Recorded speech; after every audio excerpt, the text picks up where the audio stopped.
بسم اللہ الرحمن الرحیم۔ عظیم لوگ تھے۔ مامون الرشید جو مسلمانوں کا ایک خلیفہ گزرا ہے، وہ خط لکھتا تھا رومیوں کو، تو کیا کہتا تھا؟ یا قلب الروم، اے روم کے کتے۔ اتنا مسلمان غالب تھا، طاقتور تھا، لیکن آج ہماری بستی دنیا کے سامنے آیا ہے۔ شاعر نے بہت اچھا کہا، تھے اتنے عظیم کہ پاؤں میں تاج تھے، بڑے بڑے تاجوں کو صحابہ نے لوٹا ہے۔ تھے اتنے عظیم کہ پاؤں میں تاج تھے، ہوئے اتنے ذلیل کے پیروں میں آ گئے۔ آج من حیث القوم مسلمان بے بسی کی زندگی بسر کر رہے ہیں، اپنی کتاب کی حفاظت نہیں کر رہے، اپنے رسول کی حرمت کی حفاظت نہیں کر رہے۔ آخر یہ کیوں ہے؟ ہم وہاں سے یہاں کیوں آ گئے؟ وہ کون سی کوتاہیاں ہیں، کون سی غلطیاں ہیں جو سر زد ہوئی اور ہم عروج سے زوال کی طرف چلے گئے؟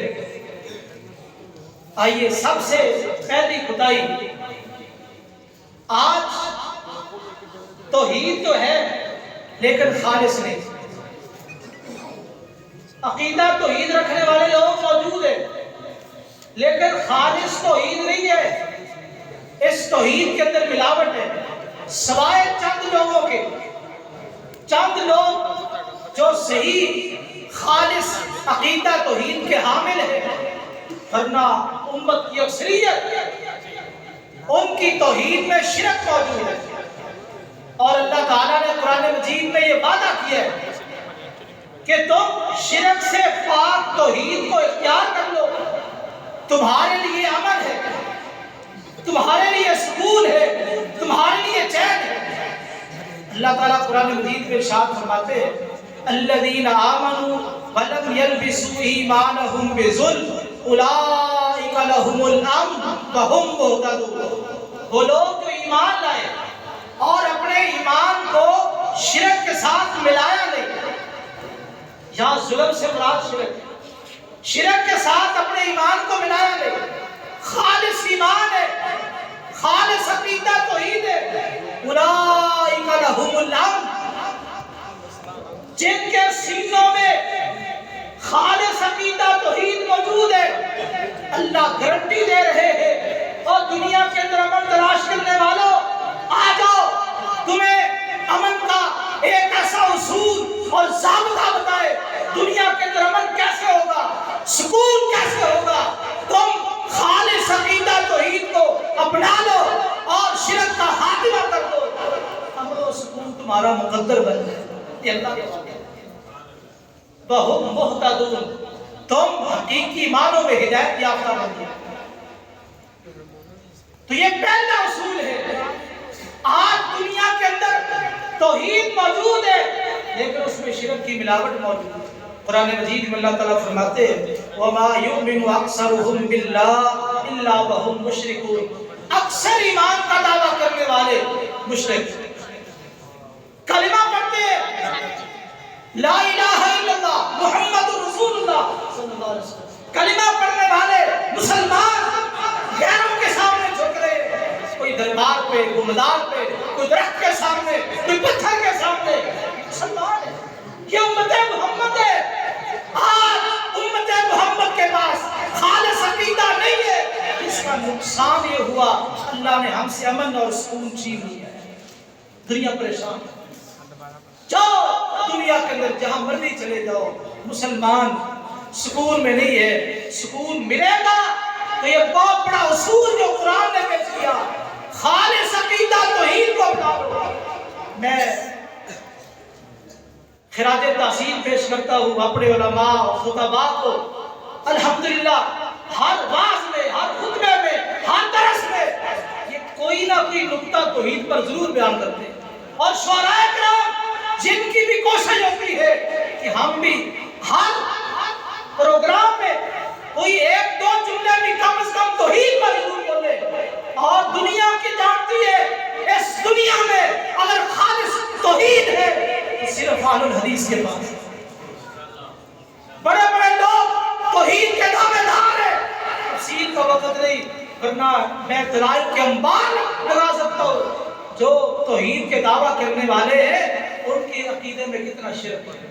روح زمین پر آسمان کی نیلی چھت کے نیچے اور زمین کی پشت پر اگر عقیدہ توحید کے صحیح حامل ہے تو اہل الحدیث. اگر پوری امت مسلمہ عقیدہ توحید کو اپنا لے اللہ کا وعدہ ہے گارنٹی ہے.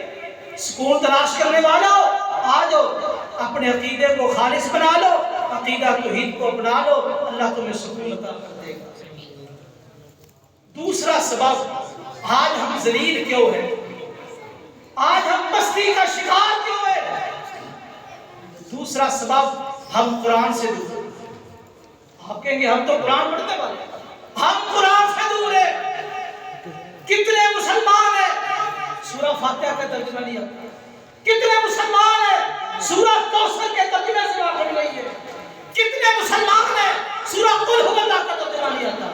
اور اتنے گرے ہوئے مسلمان بھی موجود ہیں جن کو سورہ کوثر پڑھنی نہیں آتی ترجمہ دور کی بات ہے. سورہ قل هو اللہ پڑھنی نہیں آتی ترجمہ تو دور کی بات ہے. سورہ فاتحہ جو قرآن مجید کی سورتوں میں سے آسان ترین سورت ہے اس سورت کا ترجمہ نہیں آتا. اتنے گرے ہوئے مسلمان ہم قرآن سے دور. آئیے ایک حدیث بیان کرتا ہوں. جبیر بن مطعم رضی اللہ تعالیٰ بڑے عظیم صحابی ہیں. کہتے ہیں ہم جوفہ مقام پہ تھے رسول اللہ صلی اللہ علیہ وسلم اچانک ہمارے پاس تشریف لائے. آپ نے تین باتیں پوچھی. پہلی بات اتشہدون ان لا الہ الا اللہ تم اس بات کی گواہی دیتے ہو اللہ کے سوا کوئی معبود برحق نہیں وانی رسول اللہ اور میں اللہ کا رسول ہوں وان القرآن جاء من عند اللہ اور قرآن اللہ کی طرف سے آیا. ان تین باتوں کی گواہی دیتے ہو. صحابہ نے کہا نام ہاں یا ہم گواہی دیتے ہیں. ہم اللہ کی توحید کو ماننے والے آپ کی رسالت کو ماننے والے اور قرآن پر عقیدہ رکھنے والے کہ قرآن آسمان سے آیا. آپ نے فرمایا وابشروا اگر تم ان تین باتوں کی گواہی دیتے ہو تو پھر خوش ہو جاؤ. کس بات پہ؟ یہ قرآن ان القرآن طرفہ بید اللہ وطرفہ بیدیکم. یہ قرآن عام کتاب نہیں ہے جس طرح دنیا کی کتابیں ہیں. یہ قرآن اتنی عظیم کتاب ہے اتنی مقدس کتاب ہے. یہ قرآن اس کا ایک سرا اللہ کے ہاتھ میں ہے اور دوسرا سرا تمہارے ہاتھ میں ہے. یہ قرآن تمہیں اللہ سے ملاتا ہے رب سے جوڑتا ہے. یہ وہ قرآن ہے. اس کا ایک سرا رومال ہو نا ایک سرا کسی نے پکڑا دوسرا کسی نے پکڑا. ایک سرا اللہ کے ہاتھ میں دوسرا سرا مسلمانوں کے ہاتھ میں. یہ قرآن واحد کتاب ہے دنیا کے اندر جو انسانوں کو اللہ سے ملاتی ہے اللہ سے جوڑتی ہے. اور جو تعلق ہوتا ہے نا تعلق کا بڑا مقام ہے. تعلق کا بڑا مقام ہے. دیکھیے ہیٹر ہوتا ہے جس پہ آپ پانی وغیرہ گرم کرتے ہیں. ہیٹر لوہے کا ایک ٹکڑا ہے. ہیٹر لوہے کا ایک ٹکڑا ہے. آپ بچے کو دے دیں وہ کھیلتا پھرے گا. لیکن وہی ہیٹر لوہے کا وہ ٹکڑا آپ اس کا تعلق بجلی سے جوڑ دیں ساکٹ میں لگا دیں. اب لوہے کا وہ ٹکڑا ہے لیکن اس کا تعلق بجلی سے جوڑ دیا گیا. اب اس لوہے کا مقابلہ ہاتھی بھی نہیں کر سکتا. دنیا کا طاقتور شخص اس کا مقابلہ نہیں کر سکتا. کیوں؟ ایک مضبوط چیز سے اس کا تعلق جڑ گیا ہے. اگر ہم قرآن مجید کو تھام لیں قرآن مجید ہمیں اللہ سے ملا دیتا ہے اللہ سے جوڑ دیتا ہے اور ایسا جوڑتا ہے دنیا کی کوئی طاقت مسلمانوں کا مقابلہ نہیں کر سکتی. فرمایا تھا جناب عمر رضی اللہ تعالی عنہ نے اما ان نبیکم صلی اللہ علیہ وسلم سنو تمہارے نبی نے کہا تھا صلی اللہ علیہ وسلم کیا کہا تھا ان اللہ یرفع بهذا الكتاب اقواما وَيَضَعُ بِهِ آخَرِينَ۔ اللہ اس کتاب قرآن مجید کے ساتھ کئی قوموں کو بلند کرتے ہیں اور دوسری قوموں کو ذلیل کرتے ہیں۔ دیکھو قرآن اوپر سے آیا ہے، قرآن کہاں سے آیا ہے؟ إِنَّا نَحْنُ نَزَّلْنَا الذِّكْرَ، یہ اوپر سے آیا ہے۔ جو قرآن سے جڑ جائے اسے بلند کر دو، اوپر لے جاتے ہیں۔ جو قرآن سے جڑ جائے اپنا تعلق مضبوط کرے یہ اسے اوپر لے جاتا ہے، دنیا کے اندر بلندی ملتی ہے۔ وہ صحابہ آپ ان کے آواز جانتے ہیں، ایمان سے پہلے کیا حالت تھی؟ جب اس قرآن سے جڑ گئے، قرآن پڑھا کہاں؟ مسجد نبوی میں کچی دیواریں اور اسی طرح کھجور کے پتوں کی چھتیں، جب بارش آتی ہے نیچے پانی آتا ہے، پانی کے اندر وہ سجدے کرنے والے اس مسجد کے اندر بیٹھ کے پڑھنے والے نبی کے اصحاب اتنے قیمتی اور اتنے عظیم بڑے دنیا کے اندر پھیلے اور اسلام کو غالب کیا اور اتنے علاقے انہوں نے فتح کیے۔ آج ہم انہیں علاقوں کو سنبھال نہیں رہے۔ ابھی میں نے ذکر کیا 58 ممالک مسلمانوں کے، ہم ان کو سنبھال نہیں سکے جو علاقے صحابہ فتح کر کے گئے۔ کس بنیاد پہ؟ ان کے پاس نصاب قرآن مجید، قرآن سے ایسے جڑے اللہ نے دنیا کے اندر ان کو عزت عطا فرمائی۔ اور تیسرا سبب، ہم ذلیل کیوں ہوئے؟ ہم پسی ہوئی قوم کیوں ہوئے؟ جس کا جی چاہتا ہے ہمارے اوپر چڑھائی کرتا ہے، جس کا جی چاہتا ہے ہمارے نبی کی گستاخی، قرآن کی گستاخی کرتا ہے، یہ جرأت کیوں ہوئی؟ ہم سنت سے دور ہیں، ہم سنت سے دور ہے۔ نبی کی سنت، نبی کا طریقہ، یہ تو مسلمان کی شان تھی، یہ تو مسلمان کی عزت تھی، یہ تو مسلمان کا مقام تھا۔ لیکن افسوس آج ہمیں دنیا کے ہر شخص کا طریقہ پیارا، نبی کا طریقہ پیارا نہیں۔ کتنے ایسے لوگ نبی کے طریقے کو پسند نہیں کرتے۔ اور قرآن مجید میں اللہ تعالیٰ فرماتے ہیں فَلْيَحْذَرِ الَّذِينَ يُخَالِفُونَ عَنْ أَمْرِهِ أَن تُصِيبَهُمْ فِتْنَةٌ أَوْ يُصِيبَهُمْ عَذَابٌ أَلِيمٌ۔ تم نبی کے حکم کی مخالفت کرو گے، سنت سے اعراض کرو گے تو پھر سن لو دنیا کے اندر دوست رہے۔ جعفر بن محمد تفسیر بیان کرتے ہیں کہ فتنہ یہاں ہے نا، جو رسول اللہ صلی اللہ علیہ وسلم کی مخالفت کرے گا، ان تصیبہم فتنہ، کہیں وہ فتنے میں مبتلا نہ ہو جائے۔ کیا معنی؟ جعفر بن محمد نے اس کا معنی بیان کیا ہے، کہتے ہیں اس سے مراد سلطان جائر سلط علیکم، اس فتنے سے مراد تم نبی کی سنت کو چھوڑو گے، نبی کے حکم سے اعراض کرو گے، اللہ ظالم حکمران تمہارے اوپر مسلط کر دے گا۔ ظالم حکمران وہ تمہارے اوپر مسلط ہو جائیں گے، اپنی مرضی کے فیصلے کریں گے، تم چیخو پکار کے سوا کچھ کر ہی نہیں سکتے۔ او عذاب علیم، دردناک عذاب سے کیا مراد ہے؟ کہ نبی کی مخالفت کرو گے دردناک عذاب آئے گا۔ اس سے مراد القتل، وہ تمہیں قتل کریں گے، جب چاہیں گے تمہارے اوپر چڑھائی کریں گے، اتحادی بن کے آ جائیں گے اور تم ان کے سامنے بول بھی نہیں سکتے، سی بھی نہیں کر گزر ہوتے، اور اسی طرح احتجاج، اس کے سوا تمہارے پاس کچھ نہیں۔ یہ تیسرا سبب، ہم سنت سے دور ہیں۔ چوتھا سبب، دنیا کی محبت ہمارے اندر اس قدر آ گئی ہے کہ دنیا کی محبت میں ہم ڈوب چکے اور اس دنیا کی محبت نے ہمیں دین سے غافل کر دیا۔ نبی کریم صلی اللہ علیہ وسلم نے فرمایا تھا، سنن ابن ماجہ کی حدیث ہے، قریب ہے دنیا کے کافر تمہارے اوپر ٹوٹ پڑے جس طرح بھوکے دسترخوان پہ ٹوٹ پڑتے ہیں۔ آپ ایمانداری سے بتلائیے، یہ حدیث سمجھنے کی ضرورت ہے۔ رسول اللہ صلی اللہ علیہ وسلم نے فرمایا کہ دنیا کے کافر تمہارے اوپر ٹوٹ پڑے جس طرح بھوکے دسترخوان پہ ٹوٹ پڑتے۔ اب دیکھو، جو بھوکا ہوتا ہے اس نے کھانا کھانا ہے، اب جو چیز اس نے کھانی ہے، مرغی کھانی ہے، دسترخوان پہ کھڑی کر کے کھائے گا، کیا کھائے گا؟ اور وہ آوازیں نکال رہی ہے، مرغی اسی طرح کھا جائے گا۔ بکرے کو دسترخوان پہ کھڑا کر کے کھا جائے گا، اسی طرح میں کر لے پکڑ کے کھا جائے گا؟ نہیں۔ کیا طریقہ ہے کھانے کا؟ کیا طریقہ ہے؟ سب سے پہلے اس کو ذبح کیا جاتا ہے، اس کے بعد کھال اتاری جاتی ہے، گوشت بنایا جاتا ہے، پکایا جاتا ہے، مصالحے ڈالے جاتے ہیں۔ یہ کفار تمہارے اوپر ٹوٹ پڑیں گے، تمہیں کھائیں گے، سب سے پہلے تمہیں تمہاری کتاب سے توڑیں گے، تمہارا ناطہ قرآن سے توڑ دیں گے، اور جس شخص کا تعلق قرآن سے ٹوٹا ہوا ہے وہ مرا ہوا ہے، وہ مر گیا جس کا قرآن سے تعلق ٹوٹ گیا ہے، اور تمہاری تہذیب سے تمہیں کاٹ دیں گے۔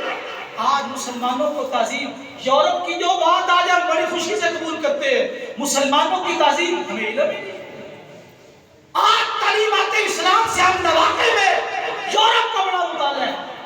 یہ یورپ جو ہمارے غلام تھے، اندرس میں پڑھنے آتے تھے یورپ سے بچے، اس اندرس کے اندر مسلمانوں کا جب راج تھا، یہ آتے بھوکے ننگے، مسلمان ان کو کھانا بھی کھلاتے، کپڑے بھی پہناتے اور ان کو علم بھی سکھاتے۔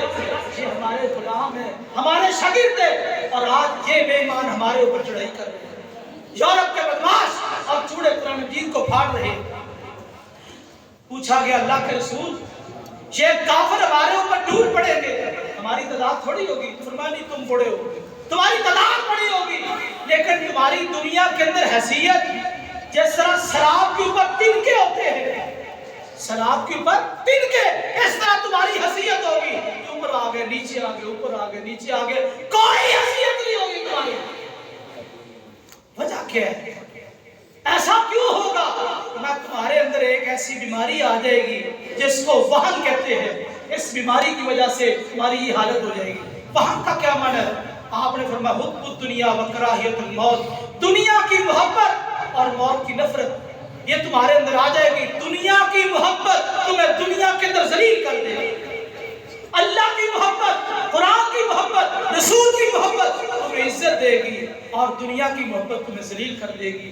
اور اسی طرح پانچواں جو اصول اور نقطہ، ہم ذلیل کیوں ہیں؟ تفرقہ بازی، فرقے کے حوالے سے تو بات ہی کیا کرنی ہے، جگہ جگہ پہ مخالفتیں، فرقہ بندی تو اتنی عام ہے، ہر بندے کو پتہ ہے۔ قرآن مجید میں اس فرقہ بندی کو کیا کہا گیا؟ فَكُنْتُمْ عَلَىٰ شَفَا حُفْرَةٍ مِّنَ النَّارِ، تم آگ کے گڑھے کے کنارے پر تھے۔ فرقہ بندی اتنا خطرناک مسئلہ ہے، اس کو آگ کا گڑھا قرار دیا گیا۔ آگ کا عذاب بڑا خطرناک۔ دیکھو کسی جگہ پہ ایکسیڈنٹ ہو جائے، کوئی چیز بچ جاتی ہے، کچھ تباہ ہو جاتی ہے، اور کوئی حادثہ ہو جائے، کوئی چیز بچتی ہے، کوئی تباہ ہوتی ہے۔ آگ لگ جائے تو کوئی چیز بھی باقی نہیں رہتی۔ جس مقام پہ اختلاف آ جائے، تفرقہ آ جائے، وہ خیر باقی نہیں رہتی، خیر و برکت اٹھ جاتی ہے۔ اس لیے اختلاف آگ ہے۔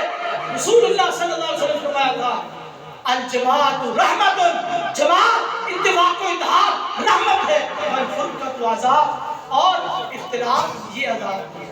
اور آخری اصول، ہم ذلیل کیوں ہیں؟ اس لیے کہ ہم نے دین کی دعوت کا کام چھوڑ دیا۔